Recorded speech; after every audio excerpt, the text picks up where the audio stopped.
Wow, guys, we are back. It is Tuesday morning, breaking hobby news. I'm excited for this one.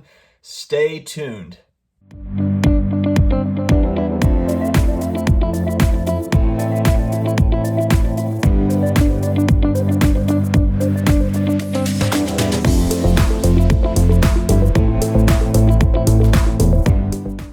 Hello to all my sports card collectors, investors, all my collectibles friends. We are rolling through our week. Thank you for joining in today. If you have not subscribed yet, you're missing out on some crazy stuff. First off, we're talking about collectibles, all the good stuff that none of your other friends or family want to hear about, frankly. We throw in 80s video game clips.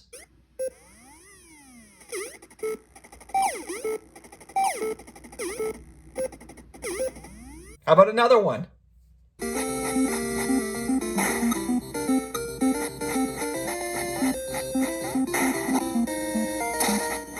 Why not, right? Why not? Be strong. It's a good time, so hit that subscribe button, karate chop the notification bell, as my son and my daughter would say. And also, if you want to support the channel even more, we have Amazon links in the video description. Any purchases made through those links, we do get a small piece of the pie. Very much appreciated.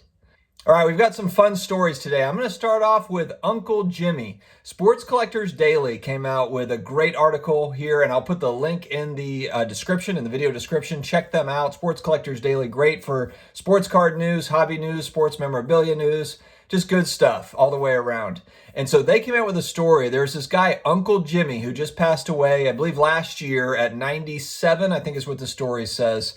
And he left behind a 7-figure baseball card collection, if you can believe it. And it included 1933 Gaudy baseball cards, and a lot of them were signed. He had Babe Ruth signed, Jimmy Fox signed. I'll try to get pictures up here.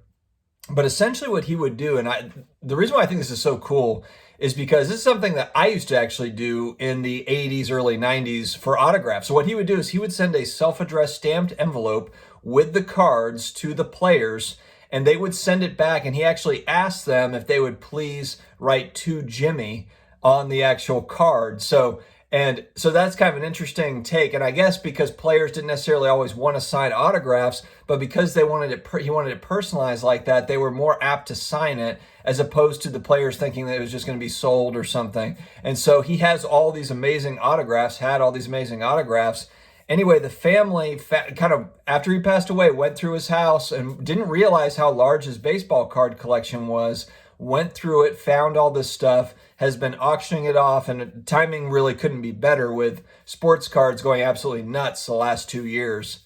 And we're talking like a $5 million collection, just absolutely astounding.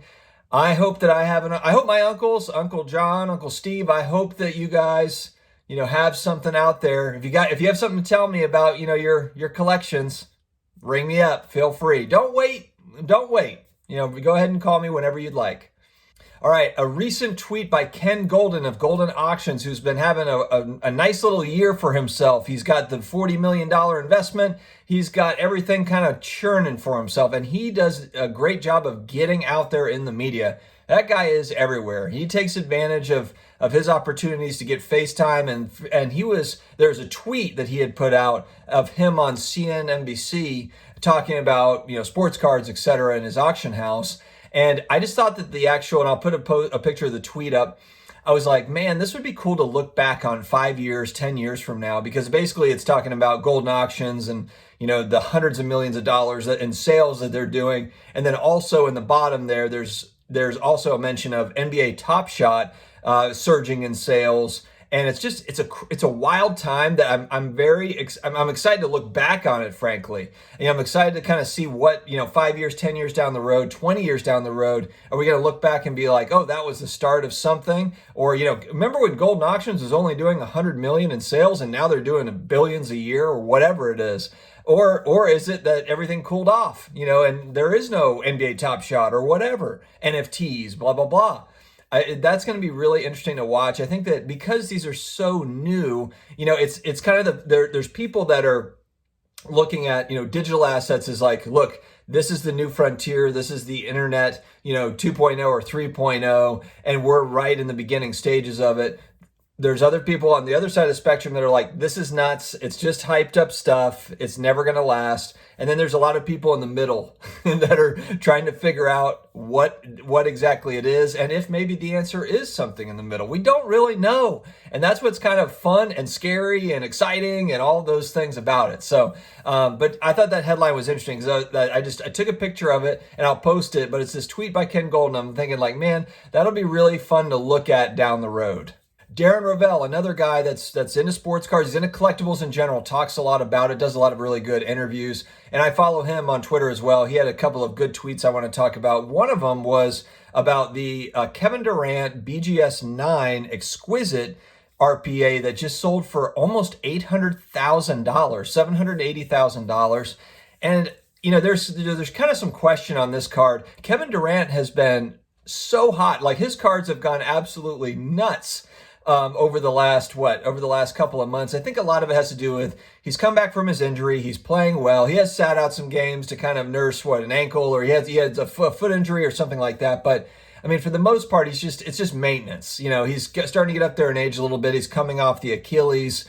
He's probably not trying to overdo it in the regular season when really it kind of looks like the Nets have pretty good control of the East right now. I mean, maybe, the Bucks, maybe the Celtics can get their act together. Maybe the Raptors, who knows, can kind of get in there and compete. But right now, it's kind of looking like the Nets and the Lakers is kind of what it feels like. It feels like AD is going to come back just in time, for the Lakers. And then the Nets are just loaded. And it just looks like a collision course. But I'm still shocked at this price for this card, and I don't know what it is. And I understand Kevin Durant does have a collector base. He's got a fan base. He's accomplished. He's got championships. For me, though, he's just not as likable as some of these other guys, like a LeBron or like, some of these other athletes in the league. It's like, I don't know what it is about him. I respect his game. He's got an incredible Hall of Fame career, but just $800,000, and maybe it's just because maybe that is a little bit more of a safer play considering what Giannis's RPA last year went for, or was a logo man, or what. There was a big card of his that went for $1.8 million, which I guess maybe makes this look like a little bit more of a bargain. I don't know, at $800,000 for a guy that's already won championships, MVPs, etc. I don't know. I was just a little bit surprised that Durant going for that high. Great card, but that's a lot of money. Speaking of a lot of money, Darren Reller, he had another tweet also that I laughed at, and it actually made a lot of sense to me too. And I'm a huge Luca fan. I'm a Mavericks fan. I want great things for Luca, but he's still early in his career. And there was an RPA out of 99 that just sold, National Treasures, that just sold for almost $600,000 for Luca. And again, it's like when you hear about the $4.6 million sale, this $600,000 sale, and what Darren is pointing out, which I agree with him because I'm in the same boat. I remember even when his autos were actually in my price range 2 years ago, 18 months ago, there's still the what if about the Lulu signature. Did his mom sign those? Did somebody else sign those for him?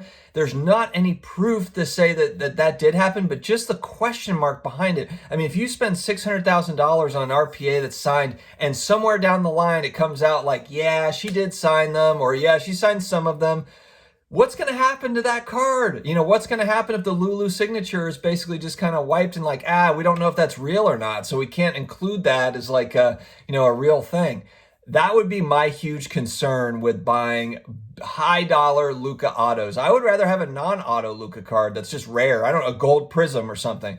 Something that's really rare. And, if I'm going to spend $500,000 on it, something that, but I don't think I would go for the auto. Now, look, maybe it's, people are looking at that as National Treasures RPA, numbered out of 99. It's going to be one of his big important cards. And if he is that guy 15 years down the line, then you've got, a big card on your hands potentially. So I understand the excitement about it, but it's the amount of money going in on Luca stuff is wild to me, just because he's still not, he doesn't have the LeBron career yet. He doesn't even have a Kevin Durant career yet. And they're just, people are putting some serious money. He's exciting. He's my favorite player to watch. I'm a huge fan. I get all of that. But to put huge money into some of his stuff is, but look, I appreciate it though. I mean, I think that I respect it. I would be just scared to death to do it. But hey, maybe that's why I don't have $500,000 cards, because I don't take those risks. Maybe that's what it is. Anyway, guys, we always like to end on a positive note. We always try to end with some sort of a positive affirmation as we head into our day.